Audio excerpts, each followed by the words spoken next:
నారా చంద్రబాబు నాయుడు అనే నేను శాసనం ద్వారా నిర్మితమైన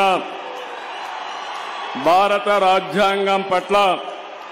నిజమైన విశ్వాసం, విధేయత చూపుతానని, భారతదేశ సార్వభౌమాధికారాన్ని, సమగ్రతను కాపాడుతానని ఆంధ్రప్రదేశ్ రాష్ట్ర ముఖ్యమంత్రిగా నా కర్తవ్యాలను శ్రద్ధతో, అంతఃకరణ శుద్ధితో నిర్వహిస్తానని, భయం గాని, పక్షపాతం గాని, రాగద్వేషాలు గాని లేకుండా రాజ్యాంగాన్ని,